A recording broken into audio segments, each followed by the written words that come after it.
Donald Trump, President of the United States of America. I request protocol to escort His Excellency and invite him to address the Assembly.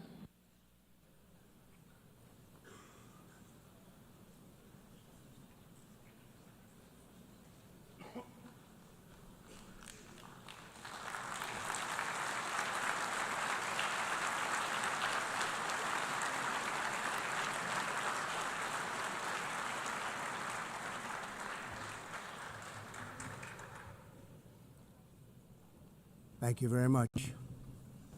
Very much appreciated.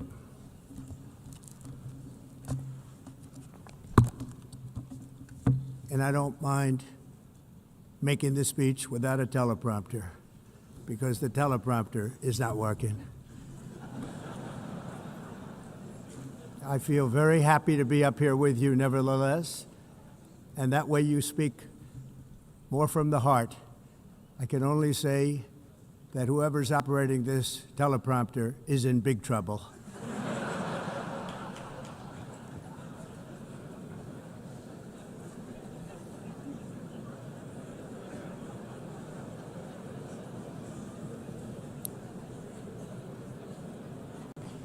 Hello, Madam First Lady. Thank you very much for being here. And Madam President, Mr. Secretary General, First Lady of the United States, distinguished delegates, ambassadors, and world leaders. 6 years have passed since I last stood in this grand hall and addressed a world that was prosperous and at peace in my first term. Since that day, the guns of war have shattered the peace I forged on 2 continents. An era of calm and stability gave way to one of the great crises of our time. And here in the United States, 4 years of weakness, lawlessness, and radicalism under the last administration delivered our nation into a repeated set of disasters. 1 year ago, our country was in deep trouble, but today, just 8 months into my administration, we are the hottest country anywhere in the world, and there is no other country even close. America is blessed with the strongest economy, the strongest borders, the strongest military, the strongest friendships, and the strongest spirit of any nation on the face of the earth. This is indeed the golden age of America. We are rapidly reversing the economic calamity we inherited from the previous administration, including ruinous price increases and record-setting inflation like we've never had before. Under my leadership, energy costs are down, gasoline prices are down, grocery prices are down, mortgage rates are down, and inflation has been defeated. The only thing that's up is the stock market, which just hit a record high.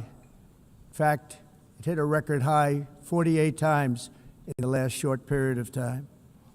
Growth is surging, manufacturing is booming. The stock market, as I said, is doing better than it's ever done. And all of you in this room benefit by that, almost everybody. And importantly, workers' wages are rising at the fastest pace in more than 60 years. And that's what it's all about, isn't it? In 4 years of President Biden, we had less than $1 trillion of new investment into the United States. In just 8 months since I took office, we have secured commitments and money already paid for $17 trillion. Think of it, 4 years, less than $1 trillion, 8 months, much more than $17 trillion is being invested in the United States. And it's now pouring in from all parts of the world.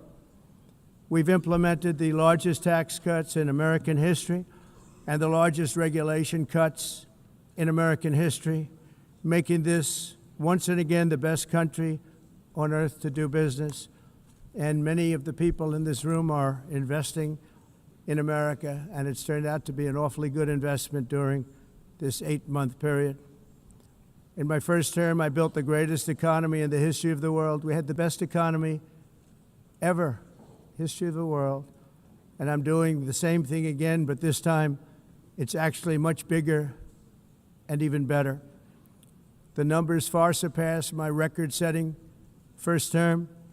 On our southern border, we have successfully repelled a colossal invasion, and for the last 4 months, and that's 4 months in a row, the number of illegal aliens admitted and entering our country has been 0. Hard to believe, because if you look back just a year ago, it was millions and millions of people pouring in from all over the world, from prisons, from mental institutions, drug dealers. All over the world they came. They just poured into our country with the ridiculous open border policy of the Biden administration. Our message is very simple. If you come illegally into the United States, you're going to jail, or you're going back to where you came from, or perhaps even further than that. You know what that means. I want to thank the country of El Salvador for the successful and professional job they've done in receiving and jailing so many criminals that entered our country. And it was under the previous administration that the number became record-setting, and they're all being taken out. We have no choice. And other countries have no choice, because other countries are in the exact same situation with immigration. It's destroying your country, and you have to do something about it. On the world stage, America is respected again like it has never been respected before. You think about 2 years ago, 3 years ago, 4 years ago, or 1 year ago, we were a laughingstock all over the world. At the NATO summit in June, virtually all NATO members formally committed to increase defense spending, at my request, from 2% to 5% of GDP, making our alliance far stronger and more powerful than it was ever before. In May, I traveled to the Middle East to visit my friends and rebuild our partnerships in the Gulf and those valued relationships with Saudi Arabia, Qatar, and the UAE, and other countries are now, I believe, closer than ever before. My administration has negotiated one historic trade deal after another, including with the United Kingdom, the European Union, Japan, South Korea, Vietnam, Indonesia, the Philippines, Malaysia, and many, many others. Likewise, in a period of just 7 months, I have ended 7 unendable wars. They said they were unendable. You're never going to get them solved. Some were going for 31 years, 2 of them, 31, think of it, 31 years. One was 36 years. One was 28 years. I ended 7 wars. And in all cases, they were raging with countless thousands of people being killed. This includes Cambodia and Thailand, Kosovo and Serbia, the Congo and Rwanda, a vicious, violent war that was, Pakistan and India, Israel and Iran, Egypt and Ethiopia, and Armenia and Azerbaijan. It included all of them. No president or prime minister, and for that matter, no other country has ever done anything close to that. And I did it in just 7 months. It's never happened before. There's never been anything like that. I'm very honored to have done it. It's too bad that I had to do these things instead of the United Nations doing them. And sadly, in all cases, the United Nations did not even try to help in any of them. I ended 7 wars, dealt with the leaders of each and every one of these countries, and never even received a phone call from the United Nations offering to help in finalizing the deal. All I got from the United Nations was an escalator that on the way up stopped right in the middle. If the First Lady wasn't in great shape, she would have fallen, but she's in great shape. We're both in good shape. We both stood. And then a teleprompter that didn't work. These are the two things I got from the United Nations, a bad escalator and a bad teleprompter. Thank you very much. And by the way, it's working now. It just went on. Thank you. I think I should just do it the other way. It's easier. Thank you very much. I didn't think of it at the time because I was too busy working to save millions of lives. That is the saving and stopping of these wars. But later I realized that the United Nations wasn't there for us. They weren't there. I thought of it really after the fact, not during these negotiations, which were not easy. That being the case, what is the purpose of the United Nations? The UN has such tremendous potential. I've always said it. It has such tremendous, tremendous potential, but it's not even coming close to living up to that potential. For the most part, at least for now, all they seem to do is write a really strongly worded letter and then never follow that letter up. It's empty words, and empty words don't solve war. The only thing that solves war and wars is action. Now, after ending all of these wars and also earlier negotiating the Abraham Accords, which is a very big thing for which our country received no credit, never receives credit. Everyone says that I should get the Nobel Peace Prize for each one of these achievements. But for me, the real prize will be the sons and daughters who live to grow up with their mothers and fathers, because millions of people are no longer being killed in endless and unglorious wars. What I care about is not winning prizes, it's saving lives. We saved millions and millions of lives with the 7 wars. And we have others that we're working on, and you know that. Many years ago, a very successful real estate developer in New York, known as Donald J. Trump, I bid on the renovation and rebuilding of this very United Nations complex. I remember it so well. I said at the time that I would do it for $500 million, rebuilding everything. It would be beautiful. I used to talk about, I'm going to give you marble floors. They're going to give you terrazzo. I'm going to give you the best of everything.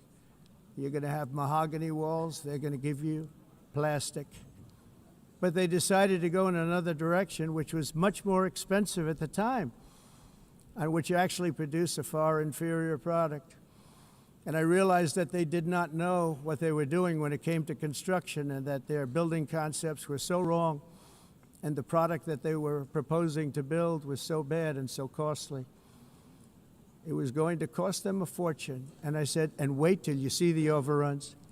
Well, I turned out to be right. They had massive cost overruns and spent between $2 and $4 billion on the building and did not even get the marble floors that I promised them. You walk on terrazzo. Do you notice that? As far as I'm concerned, frankly, looking at the building and getting stuck on the escalator, they still haven't finished the job. They still haven't finished. That was years ago. The project was so corrupt that Congress actually asked me to testify before them on the tremendous waste of money, because it turned out that they had no idea what it was, but they knew it was anywhere between $2 and $4 billion as opposed to $500 million with a guarantee. But they had no idea, and I said it cost much more than $5 billion. Unfortunately, many things in the United Nations are happening just like that, but on an even much bigger scale, much, much bigger. Very sad to see. Whether the UN can manage to play a productive role, I've come here today to offer the hand of American leadership and friendship to any nation in this assembly that is willing to join us in forging a safer, more prosperous world. And it's a world that we'll be much happier with. A dramatically better future is within our reach. But to get there, we must reject the failed approaches of the past and work together to confront some of the greatest threats in history. There is no more serious danger to our planet today than the most powerful and destructive weapons ever devised by man, of which the United States, as you know, has many. Just as I did in my first term, I've made containing these threats a top priority, starting with the nation of Iran. My position is very simple. The world's #1 sponsor of terror can never be allowed to possess the most dangerous weapon. That's why, shortly after taking office, I sent the so-called Supreme Leader a letter making a generous offer. I extended a pledge of full cooperation in exchange for a suspension of Iran's nuclear program. The regime's answer was to continue their constant threats to their neighbors and U.S. interests throughout the region, and some great countries that are right nearby. Today, many of Iran's former military commanders, in fact, I can say almost all of them, are no longer with us. They're dead. And 3 months ago, in Operation Midnight Hammer, 7 American B-2 bombers dropped the 14 30,000-pound each bombs on Iran's key nuclear facilities, totally obliterating everything. No other country on earth could have done what we did. No other country has the equipment to do what we did. We have the greatest weapons on earth. We hate to use them. But we did something that for 22 years people wanted to do. With Iran's nuclear enrichment capacity demolished, I immediately brokered an end to the 12-day war, as it's called, between Israel and Iran, with both sides agreeing to fight no longer. As everyone knows, I have also been deeply engaged in seeking a ceasefire in Gaza. Have to get that done. Have to get it done.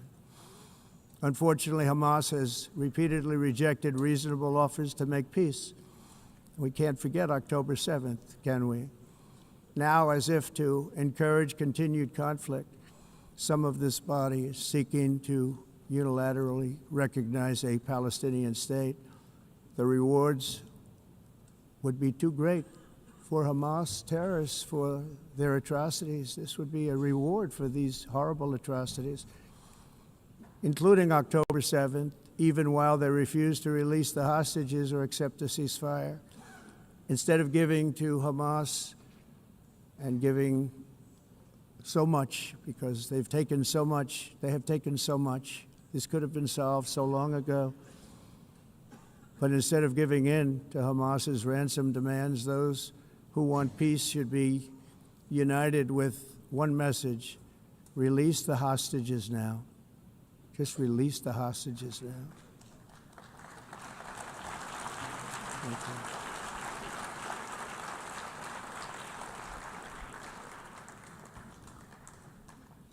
Thank you. As we have got to come together, and we will come together, got to get it done. We have to stop the war in Gaza immediately. We have to stop it. We have to get it done. We have to negotiate, immediately have to negotiate peace. We got to get the hostages back. We want all 20 back. We don't want 2 and 4. As you know, I got, along with Steve Witkoff and others that helped us, Marco Rubio, we got most of them back. We were involved in all of them. But I always said the last 20 are going to be the hardest, and that's exactly what happened. We have to get them back now. We don't want to get back 2, and then another 2, and then 1, and then 3, have this process. No, we want them all back, and we want the actually 38 dead bodies back, too. Those parents came to me, and they want them back, and they want them back very quickly and very badly, as though they were alive. They want them. They want them every bit as much as if their son or daughter were alive. I've also been working relentlessly, stopping the killing in Ukraine. I thought that would be, of the 7 wars that I stopped, I thought that would be the easiest because of my relationship with President Putin, which had always been a good one. I thought that was going to be the easiest one. But you know, in war, you never know what's going to happen. There are always lots of surprises, both good and bad. Everyone thought Russia would win this war in 3 days. But it didn't work out that way. It was supposed to be just a quick little skirmish. It's not making Russia look good. It's making them look bad. No matter what happens from here on out, this was something that should have taken a matter of days, certainly less than a week. And they've been fighting for 3.5 years and killing anywhere from 5,000 to 7,000 young soldiers, mostly soldiers, on both sides, every single week, from 5,000 to 7,000 dead young people, and some in cities, much smaller numbers, where rockets are shot, where drones are dropped. This war would never have started if I were president. This was a war that should have never happened. It shows you what leadership is, what bad leadership can do to a country. Look what happened to the United States, and look where we are right now in just a short period of time. The only question now is how many more lives will be needlessly lost on both sides. China and India are the primary funders of the ongoing war by continuing to purchase Russian oil. But inexcusably, even NATO countries have not cut off much Russian energy and Russian energy products, which, as you know, I found out about 2 weeks ago, and I wasn't happy. Think of it. They're funding the war against themselves. Who the hell ever heard of that one? In the event that Russia is not ready to make a deal to end the war, then the United States is fully prepared to impose a very strong round of powerful tariffs, which would stop the bloodshed, I believe, very quickly. But for those tariffs to be effective, European nations, all of you are gathered here right now, would have to join us in adopting the exact same measures. I mean, you're much closer to this. We have an ocean in between. You're right there. And Europe has to step it up. They can't be doing what they're doing. They're buying oil and gas from Russia while they're fighting Russia. It's embarrassing to them, and it was very embarrassing to them when I found out about it, I can tell you that. But they have to immediately cease all energy purchases from Russia. Otherwise, we're all wasting a lot of time. So I'm ready to discuss this. We're going to discuss it today with the European nations, all gathered here. I'm sure they're thrilled to hear me speak about it, but that's the way it is. I like to speak my mind and speak the truth. As we seek to reduce the threat of dangerous weapons today, I'm also calling on every nation to join us in ending the development of biological weapons once and for all. And biological is terrible, and nuclear is even beyond, and we include nuclear in that.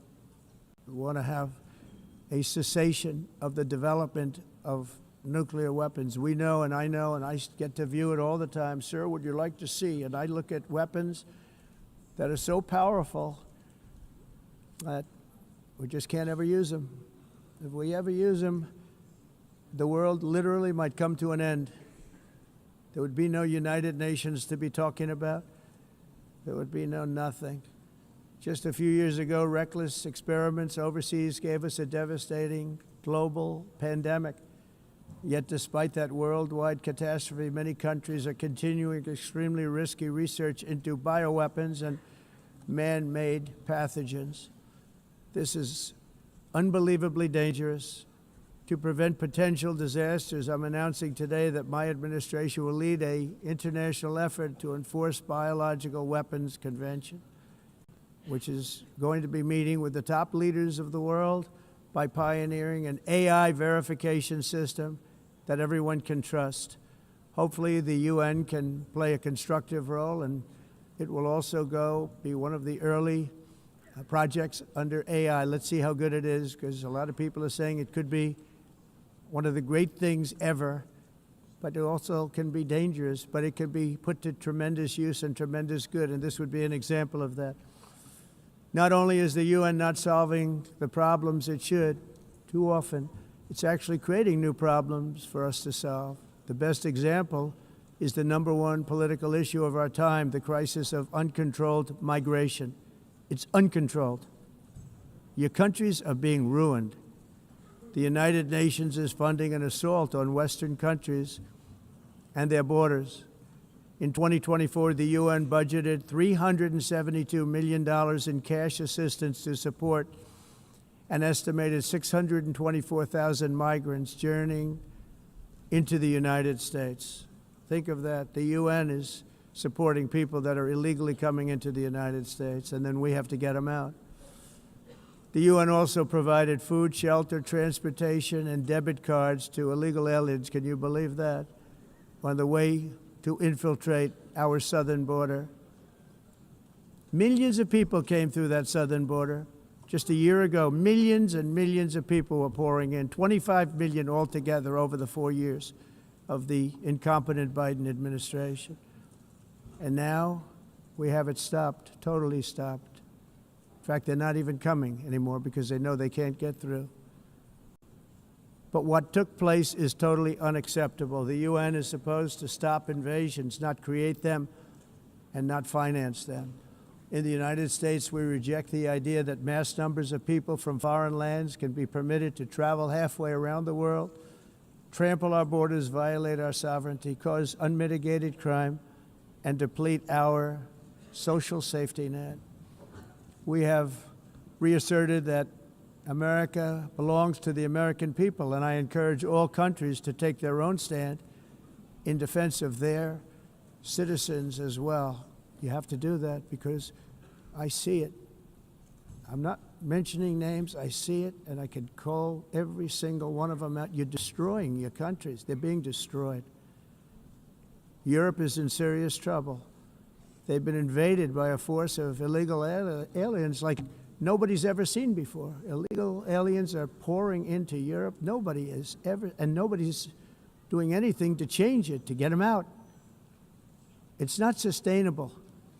And because they choose to be politically correct, they're doing just absolutely nothing about it. And I have to say, I look at London, where you have a terrible mayor, terrible, terrible mayor, and it's been so changed, so changed. Now they want to go to Sharia law, but you're in a different country. You can't do that. Both the immigration and their suicidal energy ideas will be the death of Western Europe if something is not done immediately. This cannot be sustained. What makes the world so beautiful is that each country is unique. But to stay this way, every sovereign nation must have the right to control their own borders. You have the right to control your borders, as we do now, and to limit the sheer numbers of migrants entering their countries and paid for by the people of that nation that were there and that built that particular nation at the time. They put their blood, sweat, tears, money into that country, and now they're being ruined. Proud nations must be allowed to protect their communities and prevent their societies from being overwhelmed by people they have never seen before, with different customs, religions, with different everything. Where migrants have violated laws, lodged false asylum claims, or claimed refugee status for illegitimate reasons, they should, in many cases, be immediately sent home. And while we will always have a big heart for places and people that are struggling and truly compassionate, answers will be given. We have to solve the problem, and we have to solve it in their countries, not create new problems in our countries. And we are very helpful to a lot of countries that are just not able to send their people anymore. They used to send them to us in caravans of 25,000, 30,000 people each. These massive caravans of people pouring into our country, totally unchecked and unvetted. But not anymore. According to the Council of Europe, in 2024, almost 50% of inmates in German prisons were foreign nationals or migrants. In Austria, the number was 53% of the people in prisons were from places that weren't from where they are now. In Greece, the number was 54%, and in Switzerland, beautiful Switzerland, 72% of the people in prisons are from outside of Switzerland. When your prisons are filled with so-called asylum seekers who repaid kindness, and that's what they did, they repaid kindness with crime. It's time to end the failed experiment of open borders. You have to end it now. See, I can tell you. I'm really good at this stuff. Your countries are going to hell. In America, we've taken bold action to swiftly shut down uncontrolled migration. Once we started detaining and deporting everyone who crossed the border, and removing illegal aliens from the United States, they simply stopped coming. They're not coming anymore. We're getting a lot of credit, but they're not coming anymore. This was a humanitarian act for all involved, because on the trips up, thousands of people a week were dying. Women were being raped. Nobody's ever seen anything like it. Raped, horribly beaten, raped. On the trip up, the journey up, it was a long walk. It was a long, arduous journey, indeed. And it was also a historic victory against human trafficking throughout the region. What we did was a victory, and we saved so many lives of people that wouldn't make the journey. That journey was loaded up with death. Loaded up with death. Dead bodies all along the roads of jungles to get up. They go through jungles, they go through areas so hot you couldn't breathe. They were dying of suffocation, areas so hot that you couldn't breathe. Dead bodies all over. By them not coming, we're saving tremendous numbers of lives. My people have done a fantastic job in doing what they did, and the American public agrees with it. I mean, I was very proud to see this morning I have the highest poll numbers I've ever had. Part of it is because of what we've done on the border. I guess the other part is what we've done on the economy. Joe Biden's policies empowered murderous gangs, human smugglers, child traffickers, drug cartels, and prisoners from all over the world. The previous administration also lost nearly 300,000 children. Think of that. They lost more than 300,000 children, little children, who were trafficked into the United States on the Biden watch, many of whom have been raped, exploited, and abused, and sold. Sold. Nobody talks about that. The fake news doesn't write about it. With many others, young children who are missing or dead. And we found a lot of these children, and we're sending them back, and we've been sending them back to their parents. They said, nobody knows who they are. They said, where do you come from? And they'll give us a country, and we'll find out, and we'll figure it out, and we'll bring them back to their homes. And the mother and father rush to the door, and their tears in their eyes. They can't believe that they're seeing their son or daughter, their little son or daughter again. We've done almost 30,000 of them so far. Any system that results in the mass trafficking of children is inherently evil. Yet that is exactly what the globalist migration agenda has done, and it's what it's all about. In America, those days, as you know, are over. The Trump administration is working, and we are continuing to work to track down the villains that are causing this problem, and also, as I said, to get back the 30,000 we've already returned. Now I think we're going to have another. We're going to find a lot. You're not going to find all of them. More than 300,000. They're lost or they're dead. They're lost or they're dead because of the animals that did this. To protect our citizens, I've also designated multiple savage drug cartels as far as and you see this, and you see it happening right before your eyes. Let's put it this way. People don't like taking big loads of drugs in boats anymore. There aren't too many boats that are traveling on the seas by Venezuela. They tend not to want to travel very quickly anymore. And we've virtually stopped drugs coming into our country by sea. We call them the water drugs. They kill hundreds of thousands of people. I've also designated multiple savage drug cartels as far as foreign terrorist organizations, along with two bloodthirsty transnational gangs, probably the worst gangs anywhere in the world, MS-13 and Tren de Aragua. Tren de Aragua is from Venezuela, by the way. Such organizations torture, maim, mutilate, and murder with impunity.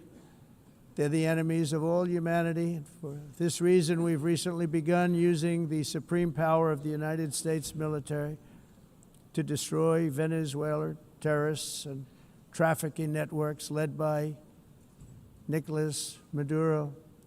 To every terrorist thug smuggling poisonous drugs into the United States of America, please be warned that we will blow you out of existence. That's what we're doing. We have no choice. Can't let it happen. They're destroying I believe we lost 300,000 people last year to drugs, 300,000. Fentanyl and other drugs. Each boat that we sink carries drugs that would kill more than 25,000 Americans. We will not let that happen. Energy is another area where the United States is now thriving like never before. We're getting rid of the falsely named renewables.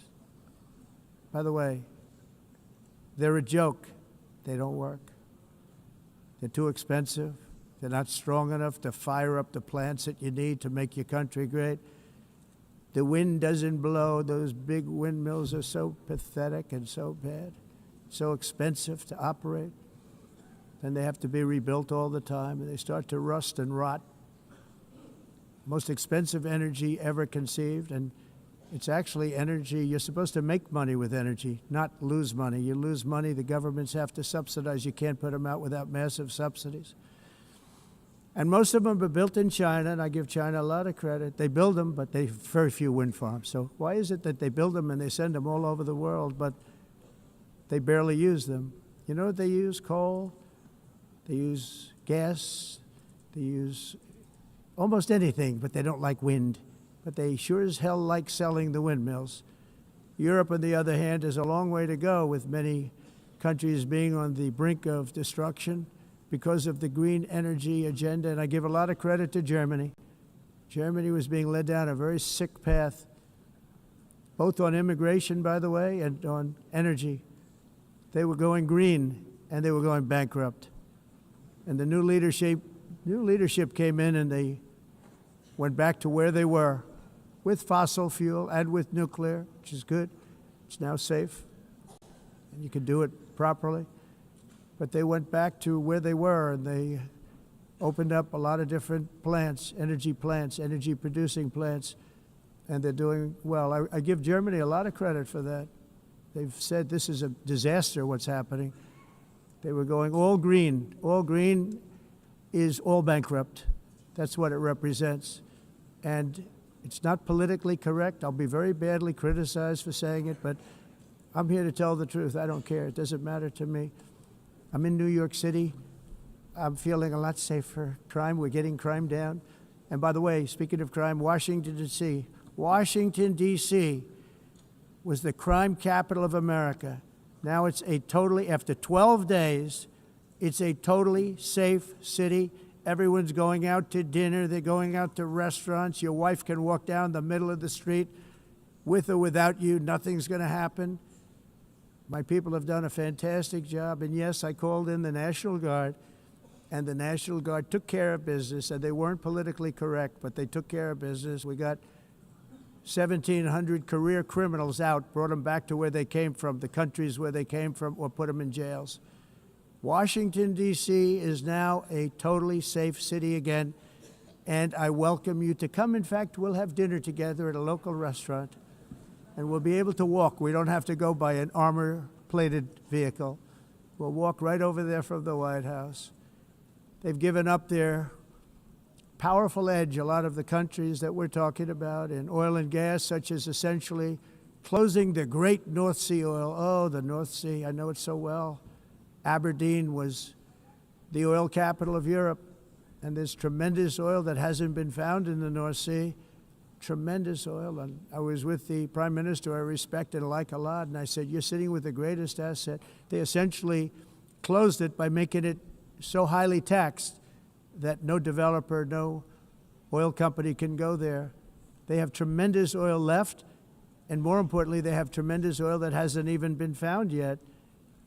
And what a tremendous asset for the United Kingdom. And I hope the Prime Minister is listening, because I told it to him 3 days in a row. That's all he heard. North Sea oil, North Sea, because I want to see them do well. I want to stop seeing them ruining that beautiful Scottish and English countryside with windmills and massive solar panels that go 7 miles by 7 miles, taking away farmland. But we're not letting this happen in America. In 1982, the executive director of the United Nations Environmental Program predicted that by the year 2000, climate change would cause a global catastrophe. He said that it will be irreversible, as any nuclear holocaust would be. This is what they said at the United Nations. What happened? Here we are.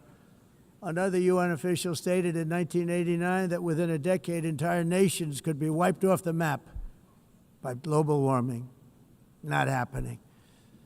You know, it used to be global cooling. If you look back years ago in the 1920s and the 1930s, they said, global cooling will kill the world. We have to do something.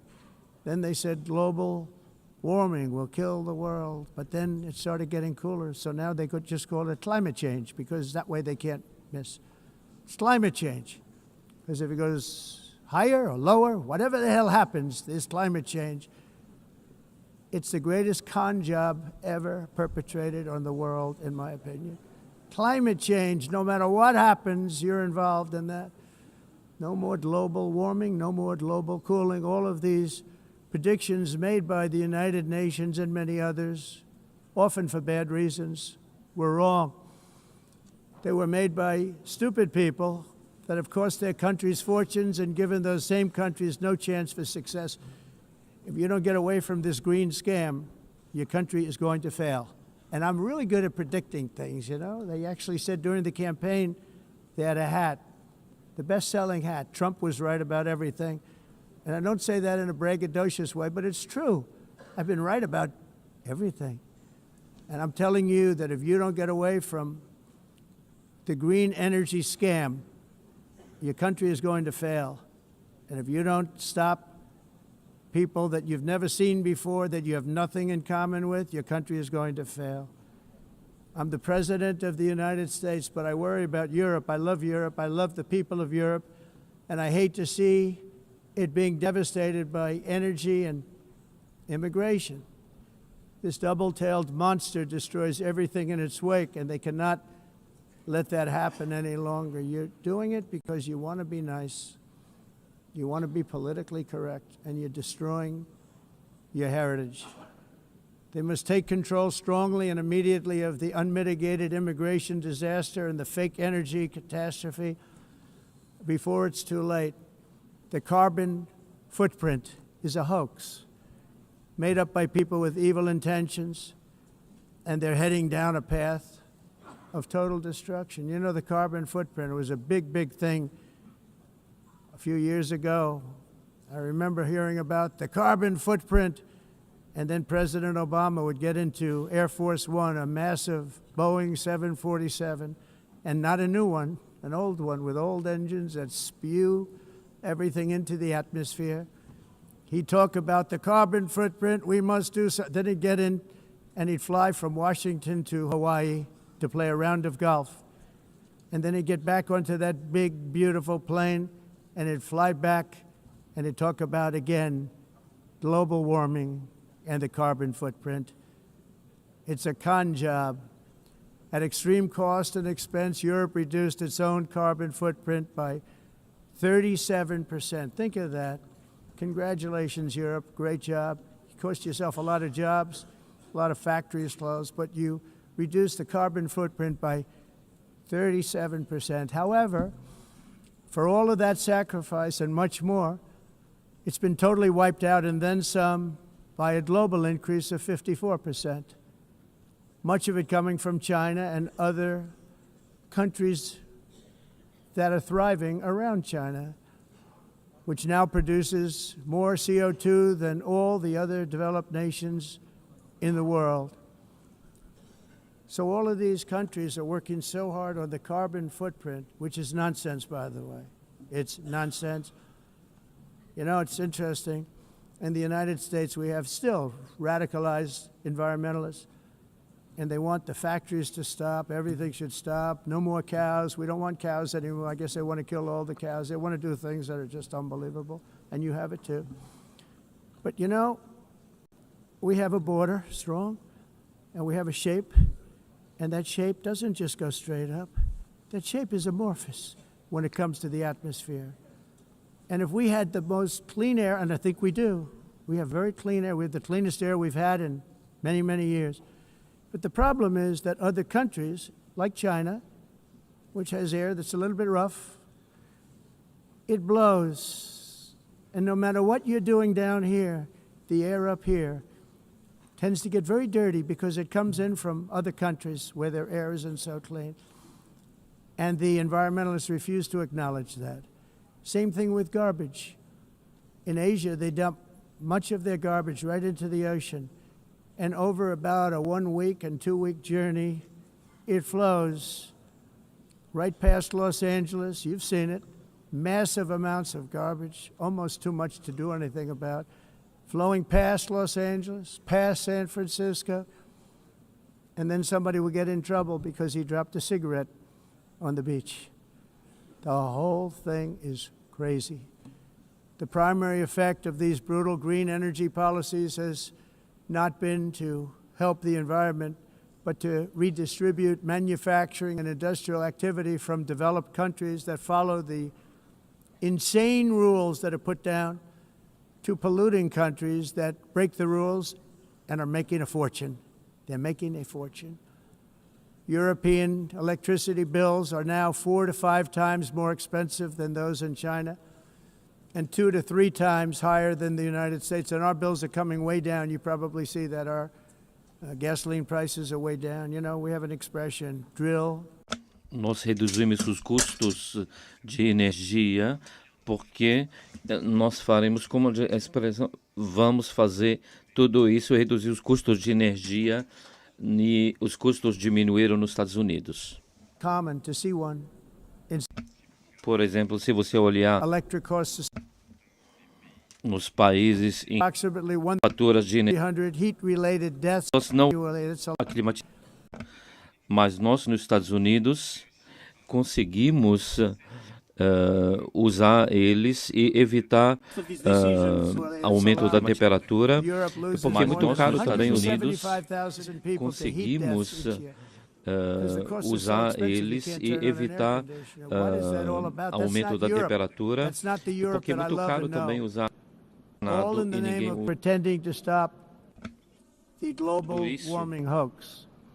The entire globalist concept entire societies must be rejected and it must be immediate. That's why in America I withdrew from the fake Paris Climate Accord, where, by the way, America was paying so much more than every country. Others weren't paying. China didn't have to pay until 2030. Russia was given an old standard that was easy to meet, a 1990 standard. For the United States, we're supposed to pay like $1 trillion. And I said, this is another scam. The fact is, the United States has been taken advantage of by the world for many, many years, but not any longer, as you probably noticed. I unleashed massive energy production and signed historic executive orders to hunt for oil, but we don't have to do much hunting because we have the most oil of any nation anywhere, oil and gas in the world. And if you add coal, we have the most of any nation in the world. Clean, I call it clean, beautiful coal. You can do things today with coal that you couldn't have done 10 years ago, 15 years. So I have a little standing order in the White House. Never use the word coal, only use the words clean, beautiful coal. Sounds much better, doesn't it? But we stand ready to provide any country with abundant, affordable energy supplies if you need them, when most of you do. We're proudly exporting energy all over the world. We're now the largest exporter. In the United States, we want trade and robust commerce with all nations, everybody. We want to help nations. We're going to help nations. But it must also be fair and reciprocal. The challenge with trade is much the same with climate. The countries that followed the rules, all their factories have been plundered. It's really sad to watch. They've been broken. They've been broken by countries that broke the rules. That's why the United States is now applying tariffs to other countries, and much as these tariffs were for many years applied to us, uncontrollably applied to us. We've used tariffs as a defense mechanism under the Trump administration, including my first term, where hundreds of billions of dollars in tariffs were taken in. And by the way, we had the lowest inflation, and now we have very low inflation. The only thing different is that we have hundreds of billions of dollars flowing into our country. But this is how we will ensure that the system works for everyone and is sustainable into the future. We're also using tariffs to defend our sovereignty and security throughout the world, including against nations that have taken advantage of former U.S. administrations for decades, including the most corrupt, incompetent administration in history, the sleepy Joe Biden administration. Brazil now faces major tariffs in response to its unprecedented efforts to interfere in the rights and freedoms of our American citizens and others, with censorship, repression, weaponization, judicial corruption, and targeting of political critics in the United States. I have a little problem saying this because I must tell you, I was walking in and the leader of Brazil was walking out. We saw him and I saw him, he saw me, and we embraced.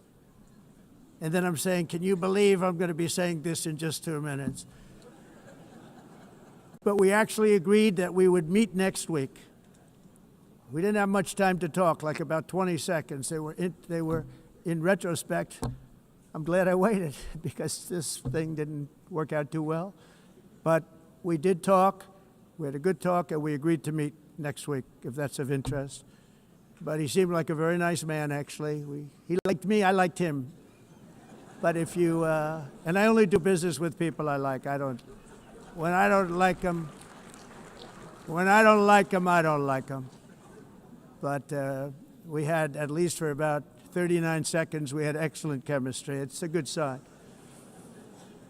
But also in the past, Brazil, can you believe this, unfairly tariffed our nation, but now because of our tariffs, we are hitting them back, and we're hitting them back very hard. As president, I will always defend our national sovereignty and the rights of American citizens. So I'm very sorry to say this, that Brazil is doing poorly and will continue to do poorly. They can only do well when they're working with us. Without us, they will fail, just as others have failed. It's true. Next year, the United States will celebrate the 250th anniversary of our glorious independence, a testament to enduring power and American freedom and spirit. We will also be proudly hosting the 2026 FIFA World Cup, and shortly thereafter, the 2028 Olympics, which is going to be very exciting. I hope you all come. I hope that countless people from all over the globe will take part of these will be great celebrations of liberty and human achievement, and that together we all can rejoice in the miracles of history that began in July 4th, 1776, when we founded the light to all nations. And it's something really that an amazing thing came out of that date. It's called the United States of America. In honor of this momentous anniversary, I hope that all countries who find inspiration in our example will join us in renewing our commitment, values, and those values, really, that we hold so dear together. Let us defend free speech and free expression. Let us protect religious liberty, including for the most persecuted religion on the planet today. It's called Christianity. And let us safeguard our sovereignty and cherish qualities that have made each of our nations so special, incredible, and extraordinary. In closing, I just want to repeat that immigration and the high cost of so-called green renewable energy is destroying a large part of the free world and a large part of our planet. Countries that cherish freedom are fading fast because of their policies on these two subjects. You need strong borders and traditional energy sources if you are going to be great again. Whether you have come from north or south, east or west, near or far, every leader in this beautiful hall today represents a rich culture, a noble history, and a proud heritage that makes each nation majestic and unique, unlike anything else in human history or any other place on the face of the earth. From London to Lima, from Rome to Athens, from Paris to Seoul, from Cairo to Tokyo and Amsterdam to right here in New York City, we stand on the shoulders of the leaders and legends, generals and giants, heroes and titans who won and built our beloved nations, all of our nations, with their own courage, strength, spirit, and skill. Our ancestors climbed mountains, conquered oceans, crossed deserts, and trekked over wide open plains. They charged into thunderous battles, plunged into grave dangers, and they were soldiers and farmers and workers and warriors and explorers and patriots. They built towns into cities, tribes into kingdoms, ideas into industries, and small islands into mighty empires. You're a part of all of that. They were champions for their people who never gave up and who never, ever gave in. Their values defined our national identities. Their visions forged our magnificent destiny. Everybody in this room is a part of it in your own way. Each of us inherits the deeds and the myths, the triumphs, the legacies of our own heroes and founders who so bravely showed us the way. Our ancestors gave everything for homelands that they defended with pride, with sweat, with blood, with life, and with death. Now the righteous task of protecting the nations that they built belongs to each and every one of us. So together let us uphold our sacred duty to our people and to our citizens. Let us protect their borders, ensure their safety, preserve their cultures, treasure, and traditions, and fight, fight, fight for their precious dreams and their cherished freedoms. And in friendship and really a beautiful vision, let us all work together to build a bright, beautiful planet, a planet that we all share, a planet of peace and a world that is richer, better, and more beautiful than ever before. That can happen. It will happen. It will happen, and I hope it can happen and start right now, right at this moment. We'll turn it around. We're going to make our countries better, safer, more beautiful. We're going to take care of our people. Thank you very much. It's been an honor. God bless the nations of the world. Thank you very much. Bye.